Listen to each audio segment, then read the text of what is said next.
Hello, and welcome to the Secret Gallery's second podcast, episode 2 of the Secret Podcast. I'm Chris, and I'm here with Philip Barasch. And today, Philip is going to be interviewing me about my latest novel, Pickled Punk. And I guess that's about all I'll say on that as far as introductory material, and I'll let Philip do his thing. Yeah, this is first of all the wonders of technology. I just have to point out that we're not sitting in the same room. We're sitting in two different houses, a couple miles apart, and it's just thrilling we can do this. That's my public service announcement right there for the wonders of technology. So, Pickled Punk.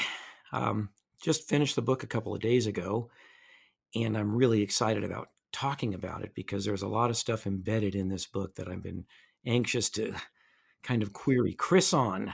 So I'll tell you what I'd like to do. I'd like to kind of start with the structure of it first because it's got a very interesting structure. And I'll just point a couple things out, ask you some questions, and see if I'm completely off the mark or if there's stuff in there that I believe there is. So the book is divided up into three parts, basically, three books.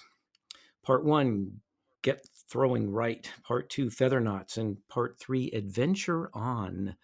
And so in terms of the actual structure of the novel, the thing I found really interesting is that I found the first part, really to kind of set the history and the context of what would then play out in the second part. So the second part, Feather Knots, to me was probably the most interesting in terms of the things that were going on in a literary way, which there was a lot of dream sequences, a lot of fantasy. It was a very fantastical thing.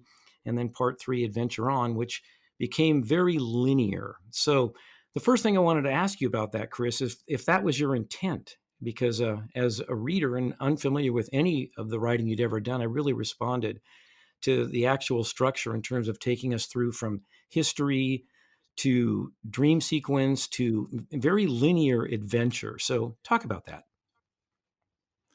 Sure. Yeah. The first two parts of this book, I wrote the first drafts of them about a year and a half before I wrote the third part of this book. And when I first wrote it, I actually self-published that under the name of my book. My first book was named Ferment, and it was the first draft of those first two parts. And that book was very non-linear. I had just a lot of chapters that were just sort of mixed around, and it switched from past to present. And there was not so much the progression. But then when I wrote the third part, I decided to make the whole book be in chronological order. My thinking at the time was that, well, first of all, I just thought it'd be kind of interesting and it might be a new twist and funny. And so that's pretty much the reason why I do everything is it going to be funny? But yeah, I put it in chronological order. And then the third part, you're right, is much more straight ahead, much more linear than the first two, which were written sort of as a series of vignettes. And the chapters in the first two parts are very short. In the third part, I drew the chapters out and was trying to do some different things and maybe sort of get into a little more traditional storytelling with the third part, or traditional mainstream novel writing, as much as I'm capable of doing that in the Yeah, well, third part. actually, I'm glad you brought up the whole thing of vignettes because another thing in terms of the way the book is structured is that the the actual chapters are fairly short, but what makes them very effective in terms of reading is that each one of them is titled. And so what I found as I was moving through the book is that the titles oftentimes were very funny. They were very revealing of what was going to happen in terms of the actual narrative structure. But beyond that, they also functioned as kind of like you could pull them out of the structure of the novel and they could stand alone. And so one of the things I found myself doing when I was reading it was taking a lot more time to read it for that reason, particularly in the first two books. And you said it was about a year and a half in between part one, part two, and part three, because that would then make sense to me because part three, like you've said, is very linear. It's very straightforward in terms of storytelling. The references clearly go back to the first two parts, but it still has that really interesting kind of genetic short chapter with titles that reference the book and are also very funny. And it was just, I read this book very differently than I read other novels for that reason. I would read a chapter and then kind of digest it. It's not like Mhm. a page turner. It was very, there's a lot of information contained in each one of the chapters that really very much stands alone. And then, of course, at the end of all of it, it's just a great, it's a great story at the end of it. But there's a lot of information contained in each chapter that stands by itself. Yeah, yeah, I think so, and, I think that comes from sort of the way I wrote it, and the chapter titles there, the chapter subheads are just kind of a old-timey kind of a thing that decided on when I was editing the book, and so I didn't write those at the same time as I wrote the chapters. I put those in after I realized that, I had something going on there that kind of referenced the Canterbury Tales a little bit. And so I was just kind of playing with this sort of old time talking, like sort of previewing the chapter right there in the title. Well, one of the things that it reminded me of was kind of like placards in old black and white silent melodramas, and how fun it Yeah. was to read a placard then would be followed by 2 or 3 minutes of just silent, if or accompanied by music, storytelling. And so I thought a lot about that. I also thought a lot about the work of Terry Gilliam, particularly the fantasy work he did for the Monty Python years. And so there's an embedded kind of storytelling technique, but at the same time, you're embracing a lot of other stuff historically. I mean, I've very much got the sense that you are drawing from literary traditions that stretch back a long ways. Yeah, I think consciously or subconsciously. My references, I'm very bad with pop culture references. I don't see a lot of movies or TV, and I remember almost nothing of what I see in movies or TV. But there's references in there to Canterbury Tales, as I mentioned. There's always, when you can't get away from references to the Bible, there's references to Hemingway, Steinbeck, a lot of newer things, but then also probably medieval literature. Yeah, and just so we're clear, it's not so much I'm talking about pop culture references. It's I'm talking about the fact that you allude to many things. I'm going to give you a very specific example because in terms of how I experienced the book, you would take these there was you had a linear narrative in terms of a story that was going on, and these characters are inhabiting the story and things are happening, but at the same time you would take these what I would call exits off of your freeway of storytelling. And the exits were really interesting because they really embodied your ideas about literature. So one of them that it really stuck to my head was the chapter where Mike is learning how to drink scotch. And you then talk about scotch as being this feral thing. And it's not just about whether or not scotch is feral, but embedded within that description of what Mike is now drinking is all this other stuff. And I felt very strongly that there was like the mythology of the Silkies, there was the mythology of Scotland, there was all this stuff kind of lurking under Mike's drinking scotch. And so that chapter in particular, but you did have other ones, your references particularly to Thelonious Monk and to Miles Davis, where you would bring in these other kind of references that were part of a larger picture that were outside of your storytelling in a linear fashion, but were really important in terms of ideas that you needed to get off the freeway. You needed to take an exit. It was another roadside attraction, so to speak. And then as the reader, I got to Yes. experience the roadside attraction, and then you got us back on the road. Okay, yeah. So, yeah, I think that's, I mean, Mike is maybe the only multi-dimensional character in the book. And, well, maybe Jordan is too, Yeah. the girl at the end. Yeah, definitely. But Yeah, her and Mike, I would say not multidimensional so much, they're more finely realized. yeah, yeah, and so I tried to, make Mike a complex character, and the way that I do that is just kind of uh, send him off onto tangents in the same way that my brain goes off into tangents. So that's really convenient. And then the book, the way I wrote the book was as just wake up in the morning, start writing at 5 a.m., whatever was sort of on my mind at that time, and then kind of work that into the story. And so it does have that kind of non-linear linearness, and especially near the beginning where it was literally just it one day shifted from writing my journal to writing this novel, and sort of the lines blurred, and it was kind of a dream diary too.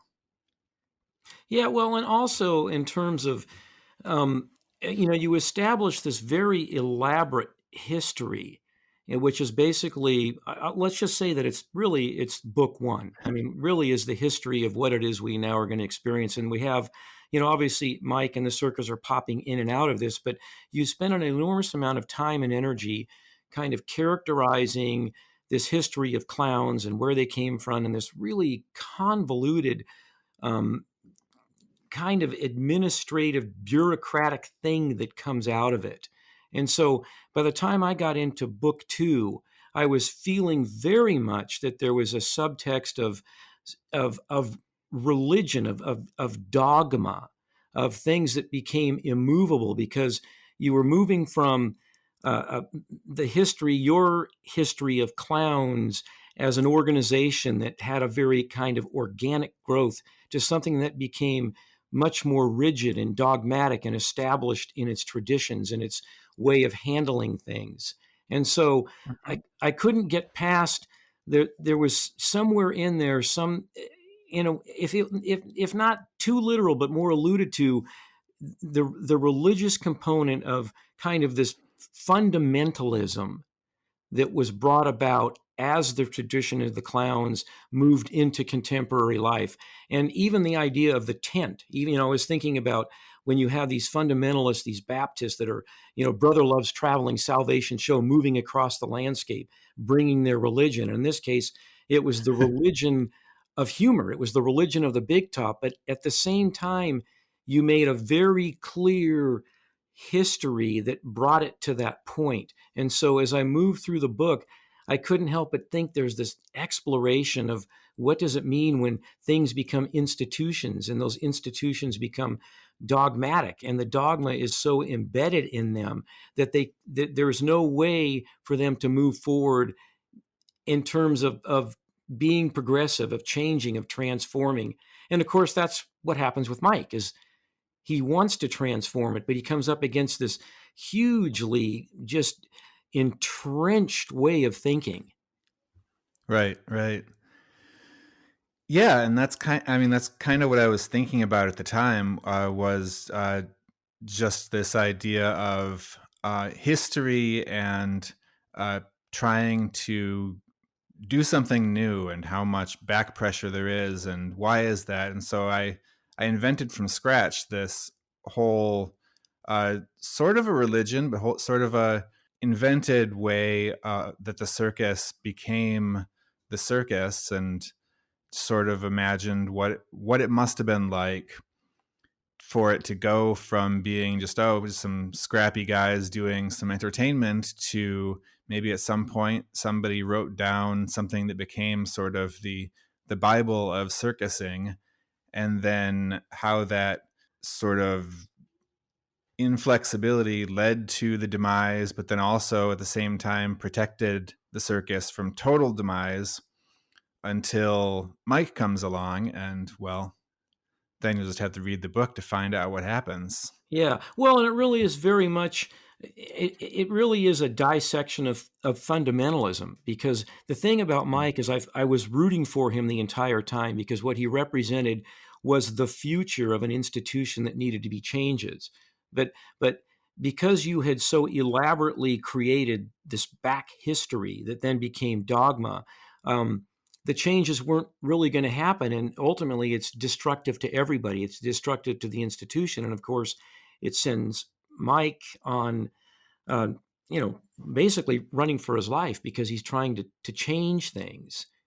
Now, having said that, there was some very funny stuff in terms of how the institution came to be the way it was, and of particular note was the animosity between the dwarfs and the clowns, which was very funny, but at the same time, there was, underneath how funny that was, there was a real kind of sadness to it. That system was allowed to be perpetuated, and at the same time, it is Right, right. really very funny. Yeah, yeah. I mean, and just saying the animosity between the dwarves and the clowns just makes me laugh every time. Uh, and so that was kind of the thing, was that these relationships that I've seen in, sort of my day-to-day life, and the book I started writing the book shortly after I kind of left the uh, corporate world, if you will. Uh, and so I was writing about these personalities and kinds of subgroups and subcultures and fundamentalism and ways of thinking that I had seen in corporate America. But you write about them with clowns and dwarfs and acrobats and the thin man, and it's, Yeah, it well, and all I would say becomes if you're pretty talking about the funny. corporate world, I mean, Lucky the guard clown, who was a lawyer. I mean, he was a great, he's a minor character, but he's a really great minor character. That the renegade, not even renegade, the lawyer that goes to seed, he goes bad, and the only way he can reinvent himself is as a clown. And so you have this really funny corporate Right. backstory that is now part of who he is as Lucky the guard clown. In fact, I got to say that one of the things I really liked was how all of the clowns really had very much backstories. I mean, Skipper, Mhm. we couldn't figure out his backstory so much as that he was more of a character, more of a caricature of a character, but he was still very, very amusing. And so you have this, essentially, there's this whole kind of of underworld, this sub, whatever you want to call it, made up of all these people that came from other places that are essentially now misfits finding a way to fit in, and that is as a clown. And it makes it even funnier because ultimately the clowns are really kind of stupid, but at the same time They're awful. they're yeah, well, they are, they're awful, but they're stupidly awful. And so it makes Hmm. them even more interesting, is that there's this whole sense of kind of this, they're coming from a place of self-destruction into a place of like even more reinvented self-destruction. Exactly. Yeah, they've created the world that if they thought about it, they would, as clowns, just really hate, I think. Yeah, So, I yeah, mean, yeah, I would agree with that. Yeah, well, and yeah, I mean, they do, is, particularly the ones that are, in the clown jail. I mean, they all hate what they're doing, and they all hated where they've come from, but at the same time, they're okay where they are. And I gotta right. just There's say the clowns in the clown jail. Yep. well, one of the things that's really funny is, the it's a two-sentence word that is throughout the book, and what makes it really funny for me is it depends on the context of where it's used, and then I think of the delivery of the sentence, but the two words are "fucking clowns." And so Fucking throughout the book, clowns. it's Yes. like "fucking clowns" or "fucking clowns," or there's so many ways to deliver those two words, and throughout the book, when I saw those two words, depending on who was saying it, who was thinking it, who was doing what they're doing, it's really funny because they are just fucking clowns. Yeah, and I mean, that's kind of what makes them so awful. And, it's just such fun to write about too, because you have this idea that, everybody, you either like clowns or you hate clowns, but nobody really thinks that clowns are like evil or capable of sort of organizing to be evil. I mean, you see like there's movies with, renegade evil clowns, but nobody thinks about, oh, they've created this sort of clown mafia that's, secretly controlling the world. And so that's kind of their superpower, is that no one would expect it. Even people who hate clowns would never think, oh yeah, it's the clowns who are, controlling when the garbage gets picked up or whatever. Yeah, well, and to make it even funnier is that they themselves are part of this immovable bureaucracy, and most of the clowns Yeah. that, I met in the book either willfully disregard that or are really naively unaware of it. So you have this irony that they're inhabiting a bureaucracy that very much mirrors the one that they fled in the corporate world, the real world, whatever, except that now they're clowns. And so that was another thing that I thought was so funny about reading the book, is that you have all of these individuals now reinventing themselves as clowns as a means of supposedly getting away from the life that they didn't like, they couldn't do, whatever it was. But they're really very much in the same structure, but it's a clown structure, which makes it Yes. even funnier. Right. And then you get guys like Peter Yeah. Rundlehart the Fourth, Oh who, gosh, Peter. well, and he's basically a huckster is what he is. But as Uh-huh. far Yep. as hucksters go, he's shamelessly overt about it. And so, he was another really interesting character because he's everything about him is false except for the fact that he's a huckster. And in regards to Mhm. that, because he's just so shameless about what he is, that I laughed all the way through his, the written, he leaves his memoir behind, or, the only written information about having been in clown jail, all that stuff. And Right. it's really funny because really it's just a sales tool. Yeah, yeah, totally. And that's, I mean, it's kind of thing that you read like those, books from like the 1800s of, medical books and things that are just, the hucksterism and the, blatant promotion of some sort of a powder or a balm or something. And that was kind of the idea with Peter Lundlehart. And he's, I mean, I think of all the people in the book, he's the most, overtly huckster, but almost everybody in the book is lying about something. Yeah, well, they're all trying to get somewhere other than where they are, except that the problem is that wherever they go, they're in the same place. It's just a different form, which, was another thing that was really very much underneath this book for me, is the idea that in trying to reinvent oneself, you reinvent oneself in basically the same framework, but as somebody different. And in this case, as clowns.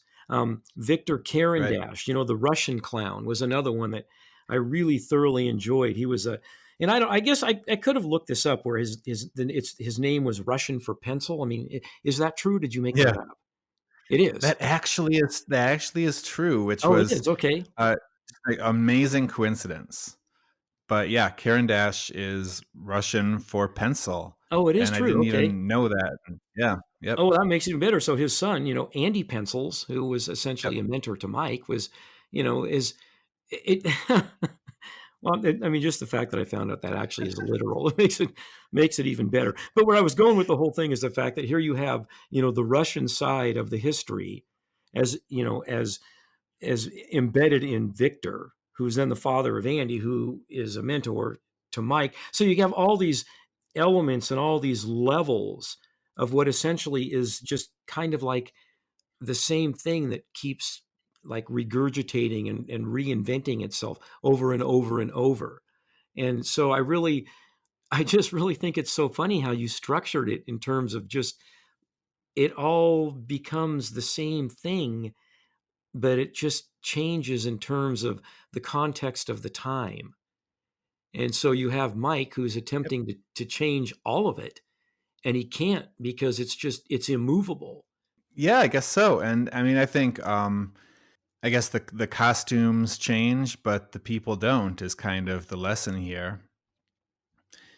And they get themselves into this bureaucracy and this sort of system that's way more bizarre than anything that maybe they saw in their real life, but it's just as fundamentalist and inflexible, Well, as you're yeah. saying. So Yeah, well, I mean, it very much mirrors stuff. Like, another very strong element as we move through book one into book two was it becomes these things then become economic. I mean, so when the history gets established and we start to see how these traditions become dogma, they become fundamentalist, it becomes much more of kind of a religious context, they're out on the road, all of that stuff.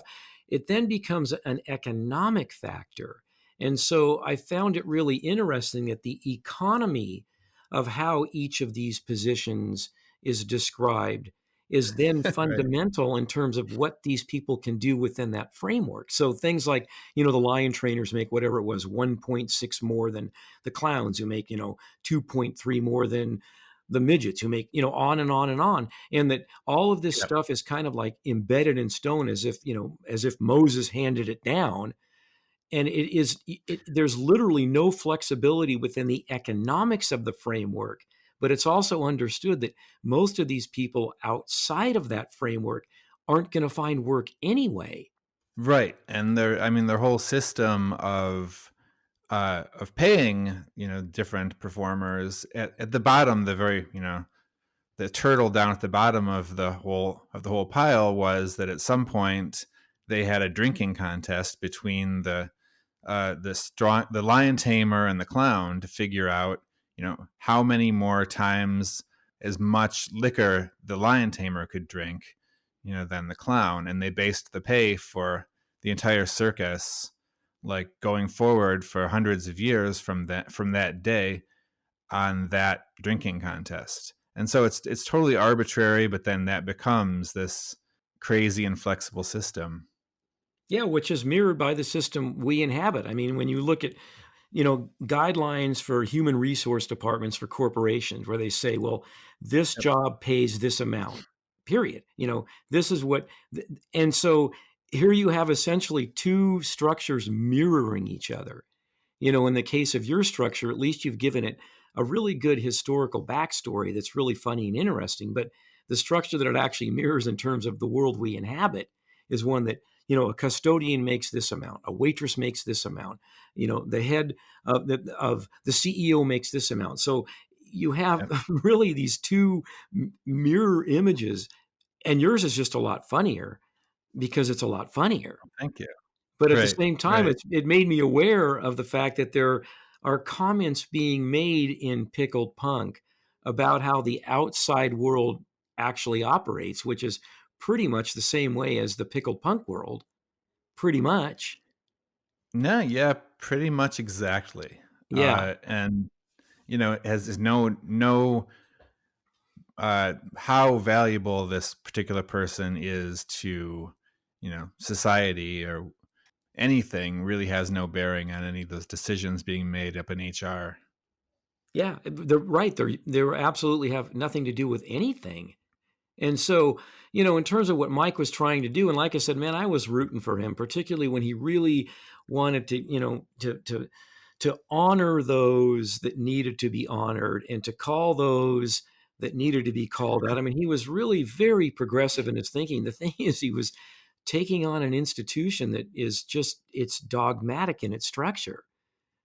And so Right. And how could he know, right, how could he know? Exactly, how could he know?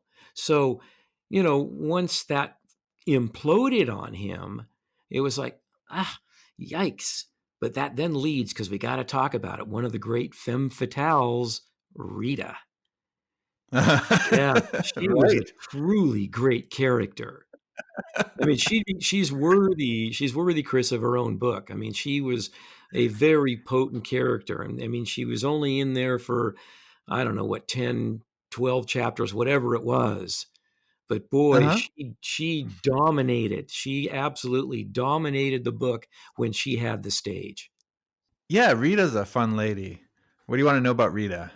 Well, um I guess I got here's the impression I got. I got the impression is that once you knew you had her as a character and she arrived on the scene, that she kind of wrote herself. That I mean, it feels to me very much like she was in the driver's seat and you were just writing her. I mean, there's her. she Mhm. reads very differently than everyone else in the book because she's such a dominant personality. And even the way you've written those chapters, there's your use of language, your use of the way you break down your chapters, your use of the way that things are connected in terms of the cumulative effect of that character was very different than the other characters in the book. And it just felt to me like she kind of like got in the driver's seat and drove you till you didn't need her anymore. That's really interesting observation. So tell me, I mean, No, was she difficult, or did she just come flow right out? I mean, talk about her in terms of your process. well, Rita is just, I mean, just, gosh, she was the first thing that I wrote for the book was actually one of the scenes with Rita. So when they first meet and Rita walks into Mike's place of business, that was the first thing that I actually wrote in the whole project. Oh, interesting. Yeah, and she's I guess I've got a lot of sort of material to draw on for Rita. Is just kind of just talking with drunk friends and family, and I was an Uber driver for a little while, and I the reason I did it was so I could pick up on things drunk people say, and so as if I need more, I just had just sort of a wealth of this material just from life, and it was just fun to write that because I just really like I like talking to drunk people because they're, I think Mike says this at some point in the book, they're honest. And so there's kind of this ongoing thing in the book about honesty and what is true, and even the narrator lies to you in the book. But the drunk people are the honest ones in the book. And so Rita, I mean, she tricks Mike and is deceptive and Yeah, uh, manipulative is the word I would use. manipulative. She's very manipulative. Yeah, yeah. But she's not hiding anything. So your use of language, I mean, that when you were talking about how you were talking to a lot of drunk people, and then she was the first thing you wrote. I mean, that would probably explain it to me in terms of why I responded so much to her character. Is that she's a full blown character, and she's so far outside of the other characters in the book in terms of she's extremely powerful and potent in her drunken debaucherous way. And so I Uh-huh. don't know, just the language, I just find that chapters that she's in, that you have a very different use of language. You have a very different use of vocabulary that is Hmm. driven very much by Rita. And so I really wanted to point her out to you specifically as just for me a real standout in terms of reading the novel was, all the scenes that she's in, she just utterly dominated. Well, neat. Yeah, yeah. I really like her chapters too. They're some of my favorites. Yeah. Well, thanks. Yeah, and then also I got to point out something too. You brought it up, so let's spend a Uh-huh. couple minutes talking about it because it's also in terms of, how you approach the structure of the book. Is that every now and then you just had to insert in there the voice of the narrator as the narrator to let us know that there's actually Mhm. someone writing the book. And so it was really funny. I'd be going along, and then suddenly, I'd hit a paragraph buried in, the fourth or fifth page of a chapter, and it would start off by saying, well, well, now, my dear reader, just as a reminder, like, okay, I'm just reminding you that I'm actually writing this, and just I have to insert that to let you know. So there's there's this whole sense of like, there's the circus, and then you're the puppet master of those that are in the circus ring, and every now and then that as the writer you have to let us all know that actually these are actually your characters and you're manipulating them, and then you walk off the stage. I mean, I've just Right. it's really funny where you insert that in very random places, which makes it even more fun. They just show up. And so all through Yeah, the I book, really I'm like. aware of Chris Minnick. I'm aware of Chris for no other reason the fact that he Uh-huh. just made me aware of him. Right, right. And I like that. I kind of like that breaking the fourth wall, and Kurt Vonnegut does that really well. And Yes, it's yes. just so striking when it happens, and that you just take notice, and it makes you think about things in a different way. And so I kind of toyed with like, who is this narrator throughout the book, and I think at the end of the book you realize this narrator is not to be trusted. And so I think that's a Well, whole that's nother true too, level of right, the and it's book. like, I'm not gonna obviously spoil anything, but yeah, the narrator, particularly towards the end, is, throws a couple zingers in there for sure, and Right. once again, it's not just the narrator, but it's the use of language. I mean, that's you know so in book 3, Adventure On, is where it's the most linear, it's the most, the narrative structure in the 3rd part of the book is, by far the most straightforward. And as it, getting into that, it's like I got into a whole other way of reading the 3rd book, but I also was aware that I was now being manipulated way outside of these occasional interjections of the narrator's voice. And the narrator's voice, particularly at the end, then becomes the voice. Hmm. Yeah. Yeah, I can see that. Well, that's what happened to And me. you wrote the book, Chris. I'm just saying, that's what happened to me. Yeah, totally. I mean, I can totally see that. And it's, I think in terms of what I was thinking when I was writing it, as I was thinking and reading a lot of Vonnegut at the time, and reading a lot of Steinbeck, and Steinbeck inserts his voice a lot into his books. And I was And kinda curious so, too, Tom Robbins, did you? Because I was very much. yeah, for sure. Yeah, yeah, I always felt there was a Tom Robbins, you channeled Tom Robbins in a few places, and I mean that in the best possible way. Oh, yeah. And I've always, yeah, totally.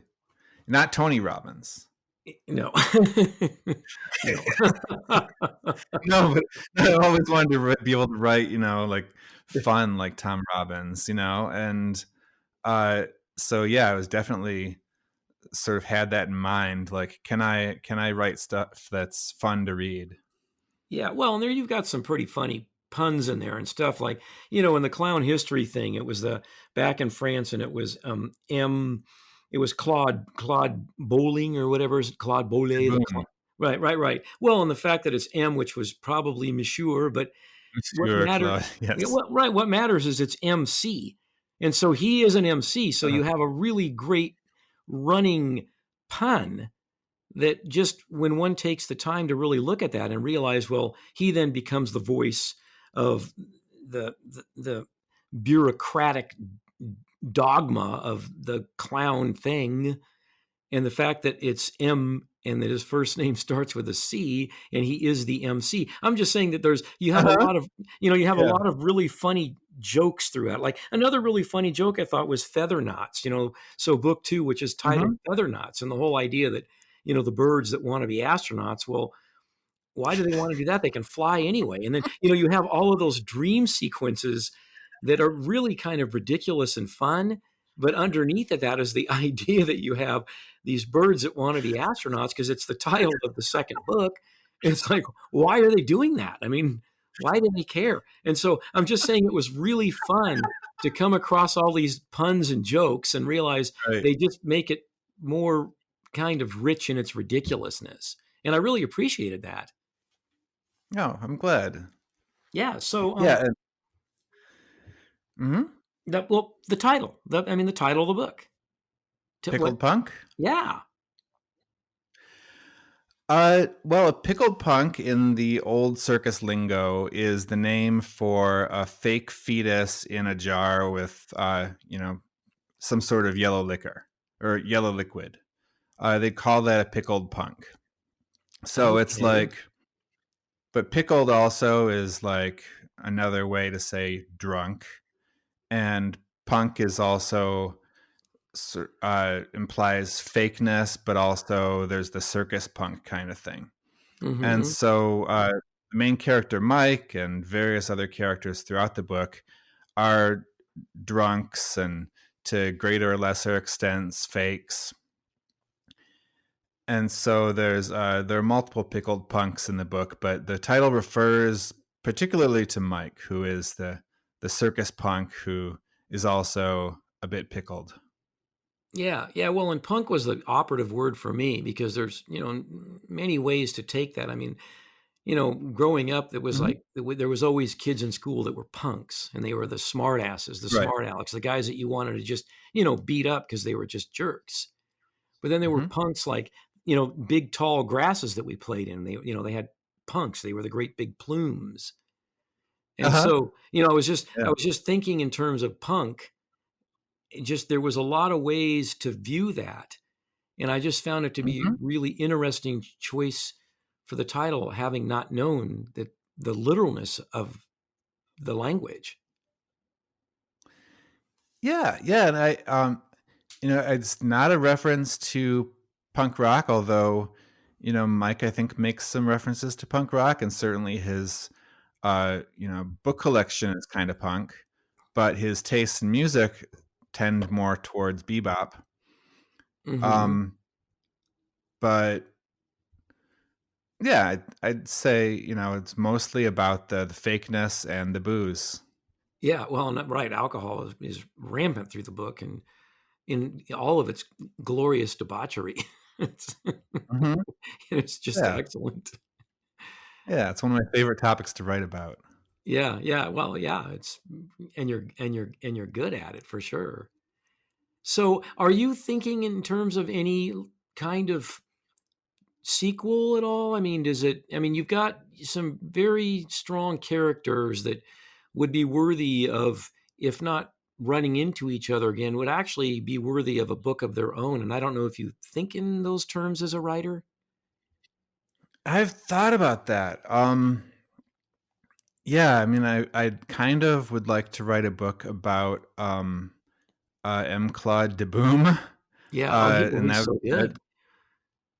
that sort of be along the lines of I imagine like a Henry Miller book, like Tropic of Cancer or Yeah. something, with like M. Claude de Boom, but also Lundell I really like him. Mr. Schmidt is I think he's my favorite character in the book. He's kind of the voice of Mike's conscience. Yeah. Yeah. Yeah. Uh, so him, I mean, the Yeah. He book, was like the Jiminy Cricket. He was, right? that's how I felt about him. He was kind of there, on Mike's shoulder as kind of as needed or as not needed, just there. Yeah, yeah. And I mean, the book, uh, that third part of the book was going to be its own book, and it was going to be a book about Jordan, who was only came in at the very end of the second book. Uh, and then I thought I'd write a whole book about her, but then it turned out not to be that. Um, just because I couldn't figure out how to write a whole book about her. But yeah, I mean, there are a lot of characters in there, and uh, part of me wants to get away from writing about clowns. Uh, Part of me knows that I'll never be able to escape the clowns, and so that's kind of, I guess, the main character's big problem too. Well, and it's funny too because I was when I was talking to you earlier, is I went into Costco this morning, the dreaded Costco run, right? But when I went in there, all I could think about was clown jail, and it was so funny because half the people in there are wearing masks, and I get it, it's the coronavirus thing, and half of them weren't. But all I could think of was clown jail, and all I could think of was Yeah. if these people were actually dressed up like clowns and like taking their mask off and saying, I'm COVID number 12 or I'm COVID number 9 or I'm and so I just your book has got me thinking a lot about clowns too. I mean, it just and I Yeah. don't I don't know I don't know what that means. I don't know if I should be disturbed by that. Well, it's a convenient metaphor, and Yes. everybody at one point or another resorts to talking about clowns or writing about clowns or drawing clowns or Yeah, well, making, they're a movie universal for about sure. They are universal. Yeah. yeah. And it's the thing that you do when you can't understand anything else is you say, okay, well, how would a clown do this? And then you can kind of start to understand how everything else comes together. Yeah, yeah, I would agree with that. Yeah. So So there you. it was a pleasure reading your Uh-huh. book. Well, thanks, Philip. Yeah. And so anything I'm else you really want glad you read it. anything else that I may have missed or may have overreached? Oh gosh, I I really enjoy listening to your questions and your observations in the book. And a lot of it, I mean, I think anybody that you talk to about their art is going to say, well, I didn't intend that until after I did it. And then I totally intended it. Um, but I mean, a lot of the things that you mentioned were things that, yeah, I mean, I wrote the book when I was half awake, but then I edited it when I was awake and, was conscious of what I was doing with a lot of this stuff. Well, did you have people coming in behind you and reading it, or did you wait till you had basically a rough draft of the novel? I mean, how did that look in terms of who you ran it by with your process? Uh, this was a piece of advice in Stephen King's On Writing book. He says, write your first draft with the door closed, write your second draft with the door open. And I followed that religiously with this book. I wrote the whole thing before I showed a page to anybody. And then after I wrote it, I had a few friends who I sent it to, and they read it and gave me feedback, really good feedback, and things like maybe you don't need 100 different characters, maybe 50 would do. And so that was good advice. And then advice on the structure of it and how to rearrange chapters or um, which characters maybe were superfluous. So how many But no, characters first did you draft. did you eliminate then? And was the book so you said that it was originally just 2 parts and then you added the 3rd part 18 months after the Mhm. first 2 were Yeah. completed. So ha did you eliminate characters in between completion of 1 and 2 when you got to 3, or did you eliminate them as you were doing 1 and 2? Uh, I eliminated a lot of characters from 1 and 2 who were just bit characters who maybe were mentioned like once or twice, and combined them and sort of reshaped it so that these characters who maybe like Mick the Stick, he's the thin man in the circus. He Mhm. was I think he's mentioned in there like twice, but he was originally like a couple different characters who I put into one. um and then in the third part I had like more clowns named, and then decided just to that I didn't need to name them all. Yeah, which And actually, now you bring it up, that was another really effective thing was the clown jail scene where, which ran on for a number of chapters, and that there was clowns like there was the fat clown, there was the mhm, old hippie clown.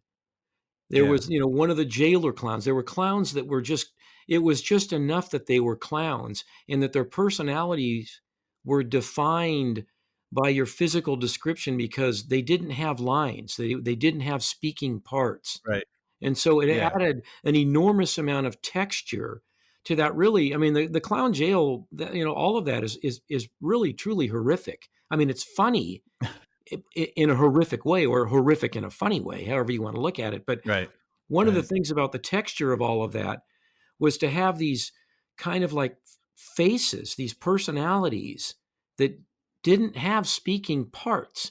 But when you threw them in there, I knew who it was, like the fat clown that was sitting on the toilet, not because he was mhm. using it. He was the fat clown on the toilet, That's just what he did. that's what he did. Right, the old hippie clown that had to be at least 80, and he was the old hippie clown, and, the jailer Yeah. clowns that so I don't know, I think they were much more effective because of that. They were, kinda like That's interesting, yeah. faces in the crowd that added Mhm. texture to the crowd. Right, right. Yeah, and you don't want, those faces sticking out too much. No, but at the same Um time, it's they're a reference point to what's actually happening, that mhm. here's these flesh and blood characters that are there, and it's just enough that they're there, they're part of the deal. Gosh, you know what? When I started writing this book, or I'd been trying to write a novel for about 10 years, maybe longer. And I had the first chapter written, which was going to be a story about a guy who works at a shipping supply store and is depressed and drinks a lot. Well, there's And shades the of thing Mike, there you yeah, have it. it's like and then that's all I had written was that first chapter, and that went on for a long, long time until at some point I said, I'm just going to do this and I'm going to do what would be fun. And so, what would be the most fun thing to inject into this? And, I said, oh, probably it'll be little people.